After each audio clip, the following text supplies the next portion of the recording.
What up, YouTube? T-Moose here. Since I'm doing my reviews for Steven Soderbergh films, I just did my review for Ocean's 11.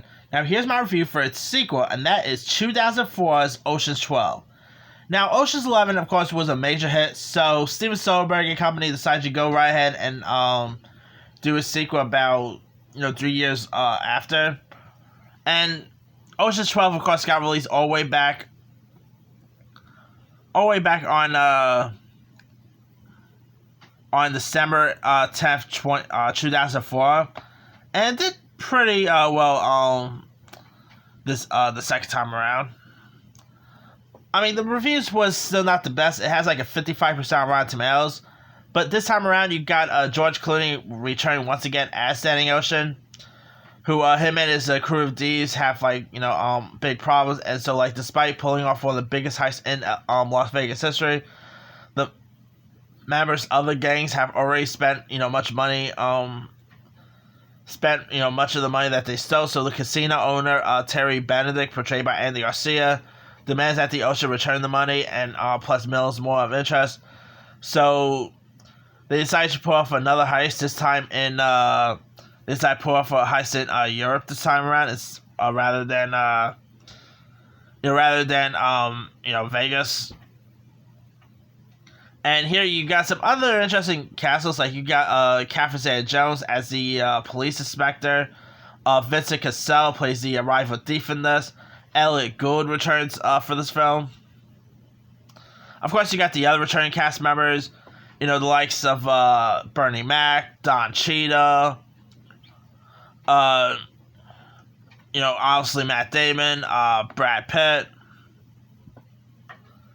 I mean, Ocean's 12, while not as good as Ocean's 11 or anything, it's still a really solid one. I mean, you even, of course, got Casey Affleck as Scott Conn returning.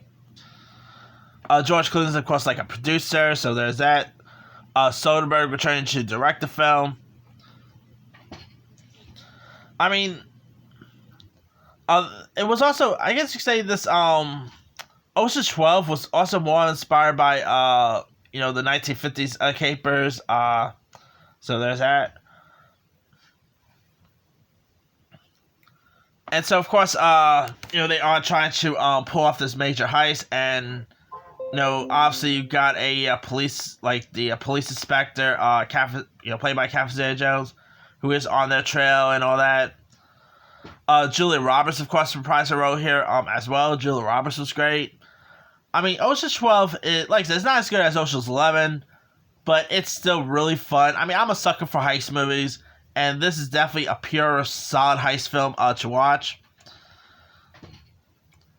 I mean, their scheme, of course, ends up having to do with stealing enough to pay off Benedict, which, of course, the 19 million a piece that they owe him. And, yeah, it gets pretty crazy at times. But, it is a frat pack based film with the likes of Damon, of Pitt, of Clooney, throw in Julia Roberts and Catherine Zeta-Jones in there. I mean, heck, you even got Hagrid himself, Robbie Coltrane, is in this film, so there's that too. Yeah, I mean, it's a really decent one. There's lots of really cool parts in this. The chemistry between all of them were pretty good. I mean, the character of Linus, of course, portrayed by Matt Damon. He's such a scene stealer in these films, and he once again stole lots of scenes in Ocean's 12. And not to mention, the films are produced by the late great Jerry Weintraub. So there's that. R.I.P. Jerry Weintraub. So yeah, if you guys haven't really seen Ocean's 12, it's like I said, it's not as good as the first film, but it's still pretty decent. I mean, it got released in 2004. Boy, it's been a while since this film got released. But yeah, Ocean's 12 is a really decent one. If you guys haven't seen it, give it a shot. I think you'll enjoy it. Anyway, let me leave it to you guys. Have you ever seen Steven Soderbergh's Ocean's 12? If so, what did you thought of it? Were you a fan of it? Were you not a fan of it?